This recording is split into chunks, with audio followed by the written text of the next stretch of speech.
You made it back. You made it to the best show in town. It's the best podcast in town. It's so weird when people say this is the best thing in town. You're really limiting. You're really fucking yourself over. I got this thing going. It's the best in this town. Not the best in the world. Not the best in the universe. It's the best in this town. I got the best thing going in this town. What if your town is like 25 people? What if the population of your city is like, 1,000 people? Hey, you got the best show in town. Hey, that Kevin Wright podcast, that's the best show in town.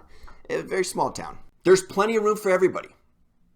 Don't let that thing where you say, I don't want to start a podcast. I don't want to start a YouTube channel. I don't want to start writing because there's so much out there. There's plenty of room.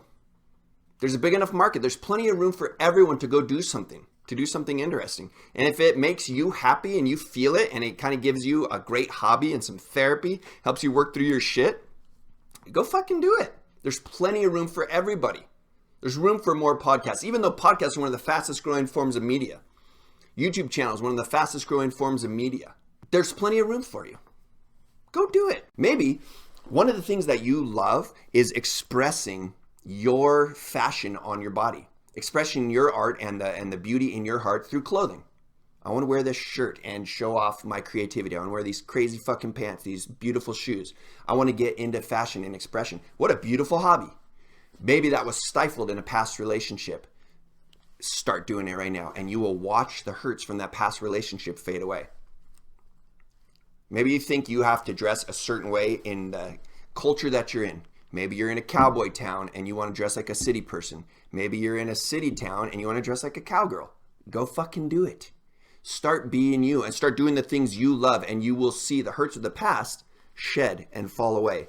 Oh, and by the way, it's okay to be picky. We always talk about happiness and self-sufficiency here on the podcast. Dude, if you're loving yourself and having a good time with yourself and enjoying your career and working on your art and your hobbies and you're moving forward in your own life, you can be really fucking picky, and it's okay to be picky. Don't settle for the pressure of society just to be with somebody, just to be in a relationship. I know there's a lot of pressure. I know like the Walmart American market is designed around like meeting somebody and having the kids and doing the American dream. Don't fall to that pressure if you're not feeling it. I'm not saying it's bad. Like, it's a good thing for a lot of people. But don't fall to that pressure if you're not feeling it. If you're not feeling it, fuck it. You took a chance. You took a chance. And talk about it. Man, it was really hard for me to start dressing this way. I wanted to wear shorter dresses. I wanted to show off my legs more. I wanted to wear higher heels. I wanted to wear tighter jeans. I wanted to wear brighter colors. I want to start wearing cute little fedoras. Fedorables. These are fucking fedorable. I want to wear hats more. I want to show off my creativity every day through my fashion. And people start seeing you be brave and making up a change. That's one of the coolest things in life. When I notice people doing that, I praise them. I see what you did there, girl. I see what you did there, brother. Damn, you're looking sharp. You're taking a chance. Or you look like a fucking clown, but you're taking a chance. Props. Great job. Great job. Show people what you're passionate about. I was encouraging my friend, you'll probably get more followers. You'll probably get more followers. Dude, you know what's better than a hot-ass bikini model with cute tan lines and a cute smile and cute teeth? You know what's better than that is the hot-ass bikini model with cute teeth and a cute smile and cute tan lines who also has a vision, who also believes in some shit. That's even better. You'll probably get more followers. You might lose a few, but you will gain hundreds more. Reminder, everyone is just out here trying to figure it out. Everyone is out here just trying to figure it out. People have no clue how to do this life. You think that the billionaire and the wealthy business person, the businesswoman, that boss lady that you know has it all figured out. She's looking for love and looking for answers and looking for guidance just like you are. We are all just trying to figure it out. Nobody understands this. There's a lot of randomness to this life. You are born into situations that you have no control over. We're all just trying to figure it out. We got to remember that. And if you're worried about having a cheesy message, get over it. It's gonna be cheesy. Don't even be worried about it anymore. If you have something important in your heart, it's gonna come across as cheesy. For fucking sure. For sure it is. And there's gonna be people who say, Oh, here you go, getting all serious. Here you all getting all righteous. Jumping to die. That's all right.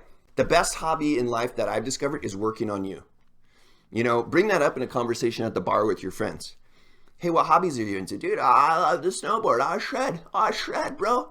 Hey, what hobbies are you into? I'm part of a bowling league. I joined the bowling league. What hobbies are you into, man? Weightlifting. Cool. Fitness. Cooking. I'm into some hobbies. I love going to the movies. When you drop into the conversation, my hobby is working on my shit. I love working on my stuff. I love examining me and figuring out where I can do better. What a cool hobby.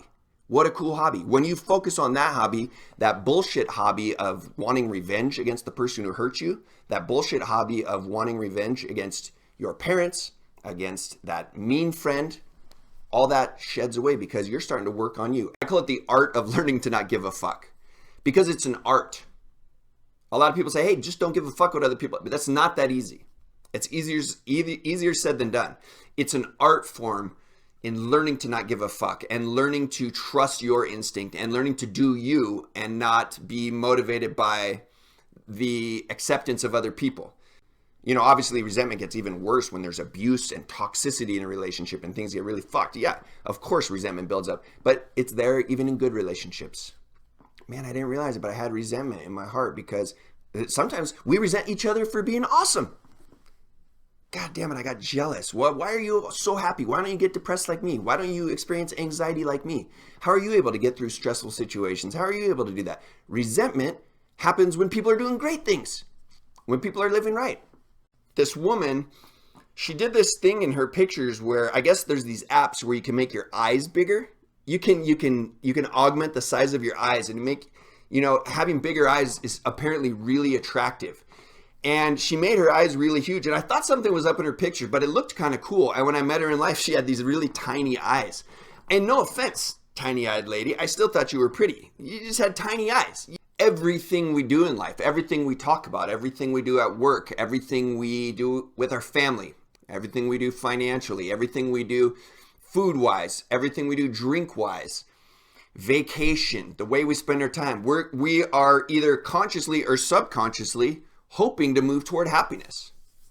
Some of us don't know it, but happiness is the biggest topic in our life. What's going to make me happy? What are the things that I can do that can contribute to my happiness? And there's a shit ton of those. There's a shit ton of those that we talk about here on the show. My guess is that on dating apps and apps where you meet people, you try to get hook, line, and sinker. Like you get somebody in and then you can convince them, you know, you lie about all the shit and then you could convince them in the real world, okay, you just stick with me. If I can just lie my way through this app and I can just get the meeting with you, I know face to face, you'll fall in love with me. It's like I'm going to lie about my height and my age and my success level. I'm going to lie about all the shit.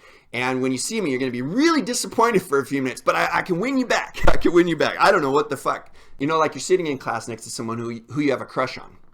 And you get to know them, you get to meet them. And it's just the familiarity of everyday life until you get to see all sides of each other. And you decide, shit, we should start dating. We kind of like each other. We kind of get along. Oh, I heard how you responded to that professor. We have the same views, okay? Oh, I've seen you show up looking good, and I've seen you show up looking like a piece of shit after a party, wearing your sweats, wearing somebody else's clothes, just all bedraggled, and I still have a crush on you. So that day-to-day experience, like in college, at work, I think that's the best place to meet somebody.